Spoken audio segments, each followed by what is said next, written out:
Hello Capricorn, Sun, Moon, Rising, and Venus signs. Kamusta kayo? Sana po nasa mabuti kayong kalagayan. Welcome back po sa Star Tarot. Kung bago kayo dito, welcome din kayo. Thank you sa inyong support. I truly appreciate it. God bless you all, Capricorn. Pauna mensahe ninyo, recharge. Ayan, there's nothing like a walk on the beach to soothe your soul. Capricorn, you need to recharge. Siguro, you're so stressed out. You are exhausted. Physically, mentally, emotionally, siguro, spiritually. No?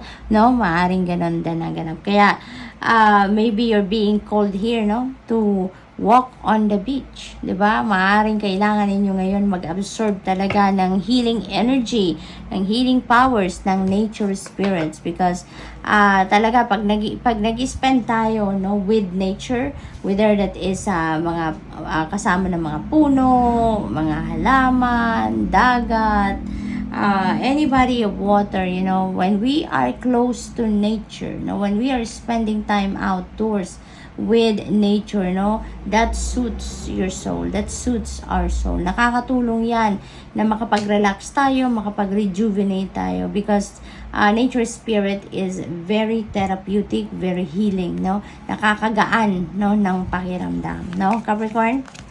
We have guidance, find safety in your beacon's light. Yan, Capricorn. Divinely guided kayo. You are so blessed. You are so lucky dahil ginagabayan kayo ng Divine Universe.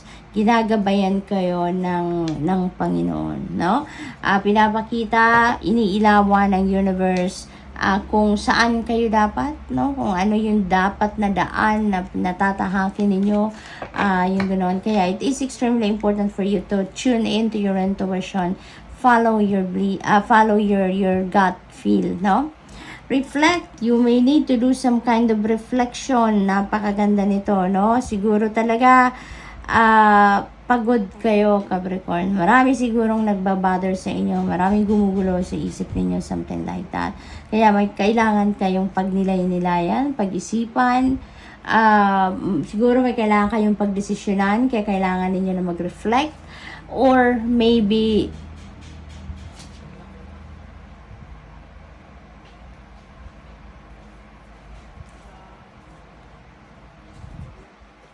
meron kayong desisyon na kailangang pag-isipan, pag-desisyonan. That's why you need to do some kind of reflection. Okay?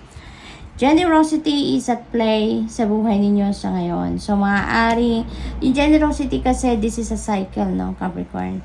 It could be, sometimes nandun tayo sa end of, sa punto na tayo yung nagbibigay, tayo yung tumutulong. No, there are times na tayo din yung binibigyan, tayo yung kailangan tulungan. So, maaaring sa ngayon, kasi sabi dito, what good is treasure if you keep it for yourself? So, maybe kayo ngayon yung magiging benefactor, kayo ngayon yung tutulong, kayo yung ngayon yung magbibigay, kayo yung mag-share ng blessing ninyo, no? So, tignan natin kung ano pa ang ganap dito for Capricorn. We have choice. So, meron kayo mga choices kayo na kailangang pagpilian siguro. That's why you need to do some kind of reflection talaga. Kaya kailangan ninyo na mag-isip-isip, magmuni-muni talaga sa ngayon, to make a good choice or to make the right choice.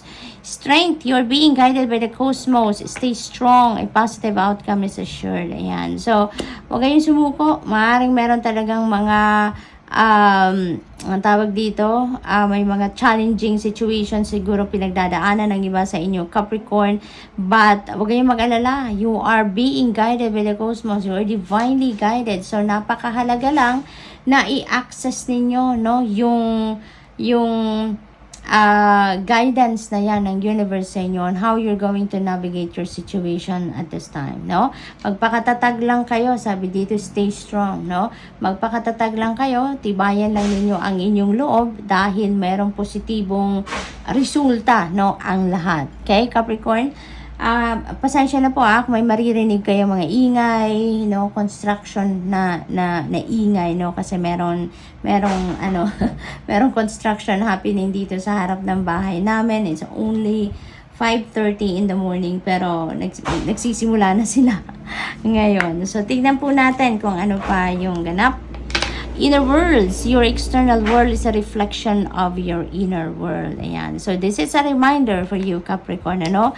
Na maging aware kayo sa kung ano yung iniisip ninyo, ano yung mararamdaman ninyo. It's because kung ano yung nararamdaman ninyo, ano yung nasa isip ninyo, that is exactly, no, na makikita ninyo, yan ang magmamanifest sa 3D reality ninyo. Kung ano yung kaganapan sa buhay ninyo in your outside world or sa inyong 3D reality, yun ang exactly manifestation, no, or reflection ng kung ano ang nasa isip ninyo, ano yung nasa damdamin ninyo. Parang mini-mirror, no, mini-mirror ng kung ano ang pangyayari sa panlabas ninyo, yun ang kung ano yung na-manifest ninyo sa inyong 3D reality, yun ang sumasalamin sa kung ano ang nasa isip at sa damdamin ninyo. Okay? So, what else? We have freedom. Follow your heart and nurture your soul with love and freedom to grow. Ayan, maging malaya kayo. Maging malaya kayo na gawin ang mga gusto ninyong gawin. Maging malaya kayo na sundin kung ano magpapaligaya sa inyo. Kung ano yung binubulong ng inyong puso. Okay? Capricorn, that's all I have for you for today. Thank you for watching. Love and light. Namaste. Hello Virgo, Sun, Moon, Rising, and Venus signs. Kamusta kayo? Sana po ay nasa mabuti kayong kalagayan. Welcome back po sa Star Tarot. Kung bago kayo dito, welcome din kayo. Thank you sa inyong support. I truly appreciate it. God bless you all. Meditate. Ayan, first message ninyo, you may need to do some kind of meditation at this time, Virgo. You may need to do some kind of reflection. Kailangan ninyo dito na magmuni-muni, embark on a retreat, whatever is applicable to you, whatever you feel like doing, you know, because we have all free will. Now we have all free will. Kaya sundin ninyo kung ano yung sa tingin ninyo yan makakabuti para sa inyo. This is just messaging, 'di ba? Mensahe lang ito para sa iyo. Sundin ninyo. Okay, kung hindi ninyo sundin, it's all up to you. Okay? So, meditation, that is what is being asked of you sa ngayon. Stillness, see? Talaga, Virgo, maybe kailangan talaga ninyo ngayon na you need to tap into your soul siguro sa ngayon. Tap into your higher self, into higher consciousness, no? Maybe meron kayong emotional turmoil, maybe magulo ang isip ninyo, you have unclear thinking sa ngayon. That's why you really need to go deep within you. Okay? Go deep within you, get back to your core, get back to your center. Kailangan ninyong i-ground ang inyong sarili. Okay? So, do some kind of meditation. Take a breather. Okay? Step back a little from what is keeping you busy or making you busy, no? Gawin niyo yan, no? Put yourself into stillness, mag-solitude kayo. You really need to experience that, okay? What else? We have self-care. Alagaan niyo ang inyong sarili, okay? Yung pagma-meditate na to, stillness na to, this is ito yung isang paraan para kayo ay kumalma, para maalagaan ninyo ang inyong sarili, ang inyong overall health, no, ang inyong overall well-being. Okay? Maaring merong mga nararamdaman din kayo sa katawan, and listen to your body. Listen to the wisdom of your body. Kasi kung meron na kayong nararamdamang sakit, pananakit ng ulo, ng kahit anong parte ng katawan, you know, that is your body sending you a message, sending you a signal na you really need to take care of yourself na. You really need to look after yourself na. Okay? So, maaaring may mga ganong ganapang iba sa inyo. And don't ignore the message, no, ng inyong katawan. Kailangan ninyo na alagaan ang inyong sarili. Alright? The ocean be beautiful, mysterious, wild, and free. Ayan. So, parang ang iba sa inyo dito, nandoon sa restrictive energy. No? And now, you're going to be wild. You're going to break away from that restriction. So, yun ang napipick up ko dyan for some of you. Virgo. Wisdom. See your adversaries as opportunities to expand your spiritual light. Ayan. Huwag kayong sumuko. Huwag kayong mawindang, ma-overwhelm, no? sa mga challenging situation, sa mga challenging times na pinagdadaanan ninyo dito, no? Dahil yan ay opportunity for you to grow, opportunity for you to expand, opportunity for you to evolve, no? Yung mga bagay na yan. So we have courage. You just need to activate your courage, your inner strength, no, and determination sa mga pagkakataong yan. Okay? Magpakatatag kayo, manalig kayo sa Panginoon, na hindi kayo papabayaan ito, na lagi siyang nandyan para sa iyo at kasama mo, no? As you navigate your situation in life, no, laging may gabay, no, ang Panginoon. Maaaring kaya kailangan ninyo mag-meditate, kailangan ninyo na mag-solitude kayo, mag-stillness kayo. It's because para ma-access ninyo kung ano yung divine guidance para sa inyo. Okay? So, maaaring gano'n ang sitwasyon dito. So, what else for Virgo? We have stillness. Holy moly! Stillness doon, stillness dito. This is two different card decks. Kaya, napaka-importante ngayon, Virgo, na magmuni-muni kayo. Okay? Give it to yourself. Give yourself time, no? Na magmuni-muni kayo, mag-spend time alone kayo, no? Napakaganda nito if you can spend time alone with nature. Alam mo yun, that is the best time for you to do so. Kasi, makakapagnilay-nilay kayo, no? Makakapag-isip-isip kayo na mabuti, no? You really need to declutter. Siguro, maraming negativity sa iyong isipan, may mga nararamdaman kayong may mga nagbabother sa inyo siguro, something like that, no? Kaya kailangan ninyo na makapag-declutter ng inyong isipan, ng inyong nararamdaman. You need to clear lahat ng hindi naman nakakatulong sa inyo, bagkus nakakapagpagulo lang ng inyong damdamin, nakakapaggulo ng inyong isipan. Alright? Magnificence, you are amazing, you're magnificent and unique, but most importantly, you are enough. Okay? Huwag din yung isipin na you are lesser of a person, no? Kasi huwag din yung ikumpara, no? Kasi maaaring kinukumpara din ninyo ang inyong sarili sa iba, kinukumpara din siguro ng iba sa inyo yung inyong mga successes versus successes ng iba, or mga estado ng buhay ng iba, maaaring kinukumpare ninyo yan sa sarili ninyo. Always remember, Virgo, na we are all unique in a sense. Okay? We are all unique in a way. Kaya, dahil may kanya-kanya tayong path na pinagdadaanan, may kanya-kanyang challenges sa buhay tayo na pinagdadaanan. Hindi tayo pare-parehas ng divine timing, hindi tayo pare-parehas ng divine plan, 'di ba, ang Panginoon. So, hindi natin pwedeng sabihin na or questionin na bakit siya ganun successful, bakit ako ganito lang ako sa ngayon, no? Hindi magandang meron tayong ganung iisipin, no? Because lahat tayo may kanya-kanyang path na pinagdadaanan. Everything happens in divine order and timing, at hindi tayo pare-parehas, hindi tayo sabay-sabay, no? Hindi yung tagumpay niya or kung sino man ay dapat na at the same time ganun din ang tagumpay natin, dahil may kanya-kanya tayong path, no?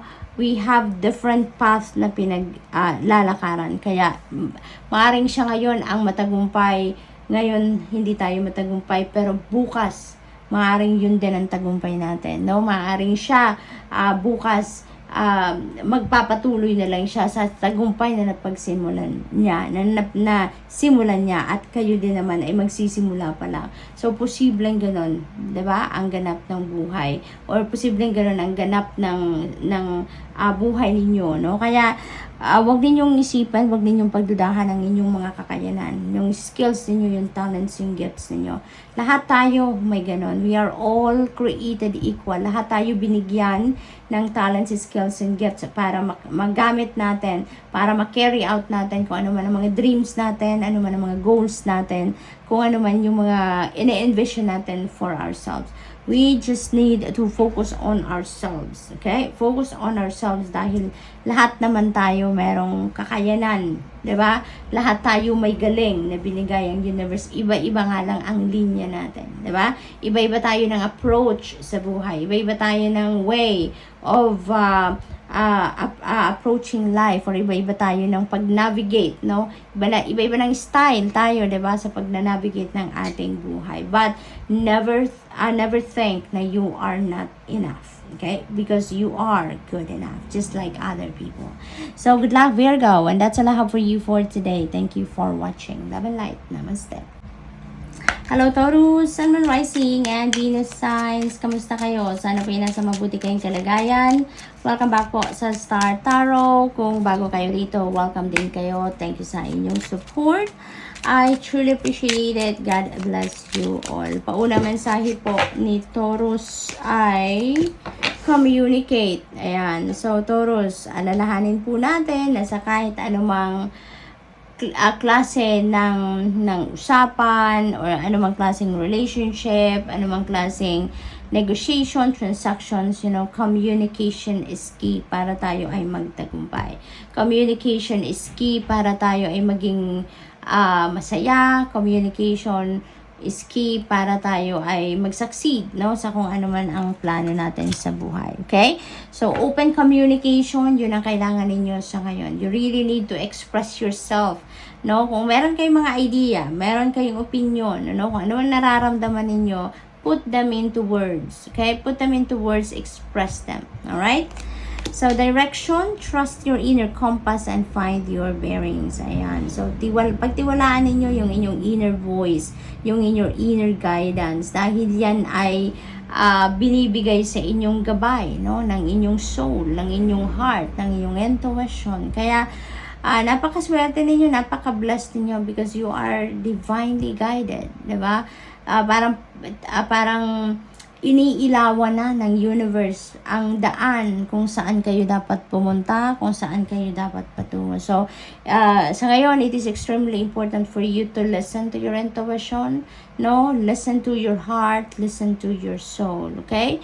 So, what else? We have move. Ayan. So, direction, move. So, maybe meron ditong pagbabago ng direksyon sa buhay ni Taurus. Maybe meron detour dito. Maaaring meron na kayong endeavor ngayon na pinagkakabisihan, and maybe there is a need for you to change direction. Posibleng ganun ang ganap, no? Posibleng merong relocation dito na gagawin ng iba sa inyo, no? Changing of place of residence, maglilipat bahay, maaaring maglilipat ng employer, maglilipat ng tirahan, maglilipat ng opisina, something like that. Maaaring there is a change of position or role din sa trabaho. May promotion, maaaring ganun ang ganap. Okay? What else? We have take the helm, take charge, no? Take charge for Taurus. Be in control of your own ship. Yan. So, posible, no, na ang iba sa inyo dito, you allowed other people to run your life in the past, no? Maaaring hindi kayo nakakapag-desisyon, no, para sa sarili ninyo, kaya inimbitahan kayo dito na take control of your own ship. This is your life. Be the boss, be your own boss, kumbaga, or this is your life, so run your own life, no, Taurus. So, yan ang mensahe sa inyo ni take the helm energy. Okay? Maybe you're going to reclaim your personal power na sa ngayon, ano? So, which is really good. Vibration, your vibration is being raised to higher levels. You are connected to cosmic intelligence. Napakaganda nito. Your vibration is high, no? Your vibration is raised sa ngayon. So, parang ang lakas-lakas ninyo ngayon sa spirit realm, no? Ang lakas-lakas ninyo ngayon. Ang relationship ninyo with God, with the rest of your spirit team is very strong sa ngayon, no? What else? We have dreams. The universe speaks to you through your dreams. So, divinely guided talaga kayo, Taurus. You're so blessed. You're so lucky. Ang mahalaga lang dito, on mag-decision kayo, pagsipan ninyo, tignan ninyo on how you are going to listen, no, to your intuition, or how to access the guidance, no, of the divine sa inyo. Kasi dito sa dreams, no, sinasabi dito na yung universe ay nakikipag-usap sa inyo through your dreams, no. Posible din na intuitive messages, no, maaaring mayroong ganun din ganap dito for some of you, yun din ang napipick up ko sa inyo. But in this specific message, no, let's stick to this one. Parang merong side note lang akong nakita, no, sa mind's eye ko na gano'n, na intuitive messages. But in this specific message sa card, you know, napakahalaga na ang panaginip ninyo po, when you wake up in the morning, kung meron pa kayong naaalala mga elemento ng inyong panaginip, kung ano man na nakita ninyo, colors, tao, anong mga animals, no, yung lumabas sa anong mga bagay, no, ang nakita ninyo sa inyong panaginip. And when you wake up at naalala nyo pa kung ano mga yon, write them down on paper at i-google po ninyo yan. I-google ninyo kung anong ibig sabihin ng inyong panaginip, kung anong ibig sabihin ng mga elements na natatandaan nyo pa, no, na nakita ninyo sa inyong panaginip, because that could be your reference, no. I-search ninyo, i-google po ninyo yan, ano yung symbolism, no, ng kung ano man elemento, ano mang bagay ang nakita ninyo sa inyong panaginip, because that could be the meaning, no, yun ang mensahe sa inyo ng universe. Meditation, ayan. So, you may need to do some kind of meditation. Alright? Maybe kailangan ninyo ngayon na mag-connect sa higher self ninyo, mag-connect kayo sa divine universe, yung ganon. Or maybe you really need to do some kind of meditation para makapagpahinga na din kayo, and at the same time, makapag-declutter na kayo, no, ng kung anumang negativity ang nasa energy field ninyo. At saka, you really need healing siguro, no. Ang iba sa inyo siguro magulo ang isip, magulo yung damdamin, kaya kailangan ninyo ng meditation, no. What else? We have reflection. Ayan, reflection, meditation. You know what, kailangan talaga ninyo na parang tumigil muna, step back muna kayo ng kahit saglit lang sa kung ano man ang inyong pinagkakaabalahan, because kailangan ninyo siguro dito na mag-recalibrate, kumbaga mag-reset ng buttons ninyo. Alright? So, Taurus, good luck, and that's all I have for you for today. Thank you for watching. Love and light. Namaste.